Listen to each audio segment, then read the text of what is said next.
Hey everyone, Chris here. Thanks so much for tuning in to another episode of Chefs Without Restaurants. This is going to be a quick episode, so just me today. Before we get into it, I really want to say a big thank you to all of you who've been along for this journey, whether you've been here from the beginning or just found the show recently. It's been an amazing ride, and I'm so grateful for your support through the years. It truly does mean a lot. So here's the deal. Episode 250 is coming up, and around the same time, we'll be hitting the 5-year mark for the Chefs Without Restaurants podcast. I can hardly believe it. 5 years of incredible stories, lessons, and conversations with chefs, food entrepreneurs, cookbook authors, and so many more people. One of the things that really stood out to me is how so unique everyone's journey is. Everyone's been figuring out their own way of making this industry work for them, which makes me really happy. Honestly, it's been so inspiring to see how diverse these paths are. Now, I want to give you a little heads up. After we hit episode 250 and celebrate 5 years, I'm going to take a little break from this podcast. Don't worry, this isn't goodbye. The plan is to take some time to focus on a new project that I've been thinking about for a while. I'll be coming back to Chefs Without Restaurants in early 2025, so this isn't the end of the road. In the meantime, I'm really excited to share that I'll be launching a new-ish podcast. It's something I've had my mind on for a while, and I think it's going to be super valuable, especially for those of you looking to start your own culinary business or take it to the next level. If you've ever thought about starting your own thing, specifically a personal or private chef business, this new show is going to be right up your alley. I'll be diving into all the tactical stuff to help you build and grow. The show is called Personal Chef Business Startup Guide. At first, it'll be some of the Chefs Without Restaurants' greatest hits, the episodes that I get emails and DMs about, the ones solely focused on taking your personal chef business to the next level. But of course, there will be new episodes as well. Do you think you could provide some high-level insight into the world of personal chefing? Reach out. I'd love to have you on the show. And during this time, I'll still be interacting on social media and working inside the Chefs Without Restaurants community.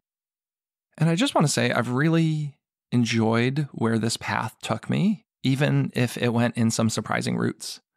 I started with Andrew Wilkinson, who is the owner of Pizza Llama. We wanted to build a companion podcast to the already existing Chefs Without Restaurants community. And when we started, it was very tactical. We talked a lot about how to build and grow a personal and private chef business. And then we had other types of operators on, like Jared from BBQ, teaching you how to build and grow a food truck business. And as the show continued to grow and get some traction, I got a lot of different people wanting to come on the show. And that was really fun for me. We talked to distillers. I talked to people in the business space. I've had celebrities on the show like Brian Baumgartner from The Office. Crazy, right? But recently, I've kind of felt that I strayed too far from the original premise of the show. I know a lot of people first tuned in because they wanted to learn about building and growing a small food business, predominantly a personal or private chef business. And then I got a bunch of new listeners who wanted to come for the entertaining and inspiring stories. And I've struggled with the fact that I've had two kind of separate shows in one. So that's why I want this new podcast to be for those of you who really just want to stay focused on building and growing a small business. And I think there's a lot of transferable advice here that even if you were, let's say, a plumber, hopefully you could listen to this show and pick up some advice on maybe marketing or customer acquisition. I think we have a lot of great ideas that we've been presenting on the show. And then the people who want to come and hear Carla Hall talk about her time on Top Chef, they're a different group of listeners. They probably don't want to build or grow any business, and they just want to be entertained, which is fine. I think this is going to give me an opportunity to maybe take Chefs Without Restaurants down that road a little more, where I can have a more diverse group of guests come on the show. So I hope you continue to follow along on this journey and maybe even listen to both shows. And along with this, I'm going to be building out my consulting business and spending a lot more time in the Chefs Without Restaurants community, really helping people with the tactical aspects of building and growing their businesses. But hey, we're not done with Chefs Without Restaurants just yet. I've still got a couple fantastic episodes lined up for the next few weeks. They are mostly focused on people who wrote cookbooks because whether you're a chef or someone who just reads cookbooks, you probably know that fall is cookbook time. So definitely stick around for those because, again, I really enjoyed those conversations.